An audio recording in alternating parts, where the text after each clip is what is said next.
আলহেরা মসজিদ কাপাসাড়িয়ার উদ্যোগে যে জনসভামূলক কর্মসূচিগুলি নেওয়া হয়ে থাকে তার মধ্যে অন্যতম হচ্ছে রমাজান মাসের ইফতার বিতরণ।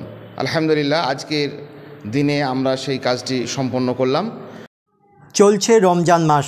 এই পবিত্র মাসে প্রতি বছরের মতো এবছরেও ইফতার সামগ্রী বিতরণ করল কাপাসাড়িয়ার আল হেরা মসজিদ। আত তাওহিদ ওয়েলফেয়ার ট্রাস্ট পরিচালিত এই মসজিদ দুস্থ মানুষের পাশে দাঁড়িয়ে নজির গড়ল মানবিকতার। আসসালামু আলাইকুম রহমতুল্লাহ। আপনারা অনেকেই অবগত আছেন আলহেরা মসজিদ কাপাসাড়িয়ার উদ্যোগে সারা বছর নানা কর্মসূচি নেওয়া থাকে জনসভামূলক। আলহেরা মসজিদ কাপাসাড়িয়ার উদ্যোগে যে জনসভামূলক কর্মসূচিগুলি নেওয়া হয়ে থাকে তার মধ্যে অন্যতম হচ্ছে রমাজান মাসের ইফতার বিতরণ। আলহামদুলিল্লাহ আজকের দিনে আমরা সেই কাজটি সম্পন্ন করলাম। আজকে বিভিন্ন দুর্গত বা অসহায় বা অসচ্ছল পরিবারের হাতে আমরা আমাদের সাধ্যমতো আলহামদুলিল্লাহ বেশ একটি সম্মানজনকভাবে একটা ইফতারের সামগ্রী তাদের হাতে পৌঁছে দেওয়া গেল।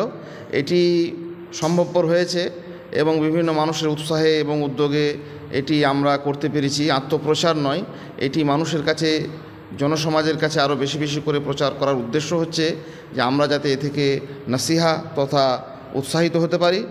আর মুসলিম উম্মার মাঝে সারা পৃথিবীতে, সারা দেশে, সারা সোসাইটিতে আলহামদুলিল্লাহ এই কাজ নিত্যই আমাদের কাছে প্রচারিত রয়েছে। বিভিন্নমুখী অনুষ্ঠানের মাধ্যমে মানুষের কাছে খাদ্য বিতরণ যে কাজকর্মগুলো চলছে, আমরাও তার সহযোগী মাত্র।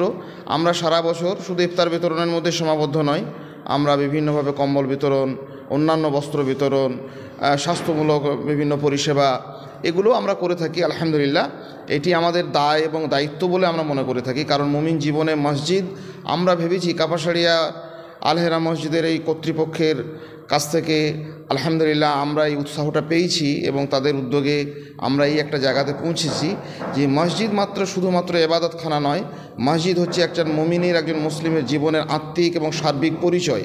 সেই পরিচয়কে আরও স্পষ্ট করার জন্য সেখানে কারা উপস্থিত হন, কারা সমবেত হন, কী উদ্যোগ নেন এবং বিভিন্ন মানুষের কাছে তারা কিভাবে নিজেদের পরিষেবাগুলি পৌঁছতে পারেন, এটি একটি বড় ভূমিকা রাখে। নবী সাল্লাল্লাহু আলাইহি সাল্লাম বলেছেন একটা প্রশ্নের উত্তরে যে সর্বোত্তম ইসলাম কোনটি, রাসূলুল্লাহ সাল্লাল্লাহু আলাইহি সাল্লাম তার উত্তরে বলেছেন সর্বোত্তম ইসলাম হচ্ছে আফসুস সালাম ওয়া ইতামুত তাম, মানুষের কাছে শান্তির শুভেচ্ছা বার্তা প্রেরণ অর্থাৎ আসসালামু আলাইকুম বলা এবং মানুষের কাছে খাদ্য সামগ্রী প্রদান করা, খাদ্য সামগ্রী বিতরণ করা। পৃথিবীতে নানানভাবে মানুষের প্রয়োজনীয়তা দেখতে আমরা পাই, তার মধ্যে একটা গুরুত্বপূর্ণ, অপরিহার্য, একটা জরুরি প্রয়োজন হচ্ছে খাদ্যের পরিষেবা। এই পৃথিবীর দুটি দিক আমাদের কাছে স্পষ্ট হয়ে আছে। একটি দিকে খাদ্য আছে, ক্ষুধা নেই, একটি দিকে ক্ষুধা আছে, খাদ্য নেই। এই ভারসাম্য নির্ণয়ের জন্য ইসলাম যুগে যুগে সমস্ত শ্রেণীর মানুষকে উৎসাহিত করেছে খাদ্য প্রদানের। আমরাও সেই উৎসাহে উৎসাহিত হয়ে বিভিন্ন কর্মসূচির মধ্যে একটা বড় কর্মসূচি রেখেছি। বিভিন্ন সময় দুর্গত, অসহায়, অসচ্ছল মানুষের কাছে খাদ্য প্রদান করা, খাদ্য সামগ্রী বিতরণ করা। আজকেও ইফতার বিতরণের মাধ্যমেই আমরা সেটুকুকেই মানুষের কাছে, সেই বার্তাটুকুই পেশ করতে চেয়েছি। আল্লাহ সুবহানাহু ওয়া তাআলার কাছে বেশি বেশি করে দোয়া করি আল্লাহ আমাদের এই উদ্যোগকে কবুল করুন। এবং যারা শুনছেন সকল মানুষের কাছে আবেদন, আমরা এই কাজে, মানুষের কাছে, এই মহৎ কাজে উদ্যোগী হয়ে মানুষের কাছে বিভিন্ন সময়ে খাদ্য সামগ্রীর বিভিন্ন দিক বিতরণ করা এবং এই কাজ যারা করছেন তাদেরকে উৎসাহিত করা, তাদেরকে সহযোগিতা করা, আন্তরিকভাবে আমরা সকলের কাছেই আবেদন রাখছি।